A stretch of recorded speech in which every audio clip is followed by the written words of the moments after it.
Magandang araw muli ay mag-aaral tayo ng salita ng ating Panginoon at tunay nga na sa kabutihan ng ating Lord ay nandiyan na yung kalakasan ay pinagkakalob niya sa buhay ng bawat isa sa atin. At yan nga ay pagpatuloy natin yung ating pinag-aaralan sa first coming. So, andun tayo sa ikatlo na ating topic. Yung una is yung sender. Pangalawa is yung broker at pangatlo is yung vessel. So, yung ating topic ngayon ay ano ang pananaw ni Mary sa yung tumatayong vessel sa ating pag-aaralan sa first coming. So, sabi dun sa Lucas 1 verse 38, sumagot si Maria, ako'y alipin ng Panginoon. Nangyari nawa sa akin ang iyong sinabi pagkatapos umis na ang anghel. Ito yung time na si Maria yung kinasangkapan ng ating Panginoon para iluwal ang ating Panginoong Jesus na nagkatawang tao at namuhay na kagaya natin na normal na tao. So, dito yung vessel na tinatawag is si Mary, yung nag-carry kay Jesus Christ that time na nagkatawang tao siya. So sabi dito sa unang katuruan natin, Mary sees the first Christmas as a vessel of Christ. So sabi nga siya yung nag-carry kay Christ at doon niya unang sabi nga ay nakita yung first Christmas, doon iluwal niya sa mundo ang anak ng ating Diyos. So pamagitan din ni Maria, alam natin na kung isipin natin at isipin ng ibang tao, magtataka sila o bakit ganyan biglang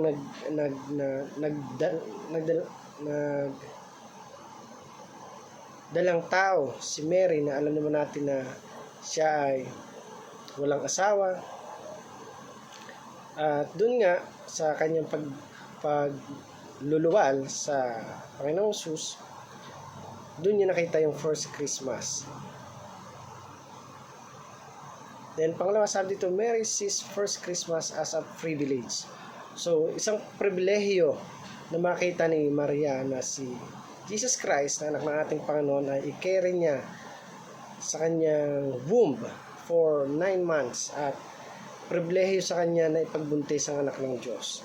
So, isang karangalan na maging kasangkapan siya para iluwal ang ating Panginoon Jesus. Pangatlo, sabi dito, Mary sees the first Christmas as an opportunity to serve. So, dito nagsimula talaga na i-alay. Akalain mo yun, yung Panginoong Jesus, i-carry mo sa womb mo. Alam mo naman na anak ng Diyos, anak ng ating Panginoon, talagang andun yung pagsiserve na bilang kahit siya yung nagluwal, pero yung respeto niya kay Jesus Christ that time is talagang matindi. So, it's an opportunity to serve na paglingkuran yung anak ng Diyos at dalahin i-carry sa womb for 9 months. At malaking sakripisyo. At tunay nga na sa kataklian ng ating Panginoon, gumamit siya ng tao na karapat dapat na magsilang sa kanyang nag-iisa at bugtong na. So, para naman po sa ating application, sabi doon, be willing and available to be the vessel of the message of Christ. Tagadala. Sabi doon, maging willing tayo na maging tagadala ng message ng ating Panginoong Jesus. Sabihin yung kabutihan niya, kung paano siya naging mabuti sa'yo, kung paano siya naging dakila sa'yo, ganoon din na dalhin mo ito, i-share mo ito dun sa iba na nangangailangan ng salita ng ating Panginoon. At sa kabutihan nga again ng ating Panginoon, we need to share the gospel and share the good news to our loved ones, to our friends, to our relatives, and to all people out there. Pangalawa, sabi dito, aspire to be what God wants you to be. So, kailangan natin na kung ano yung nais ng Diyos, hindi yung nais natin yung masunod. Kung ano yung nais pagwasay ng Panginoon, sundin mo. At huwag kang magrereklamo sapagkat alam ng Diyos kung saan kanyang lugar ilalagay.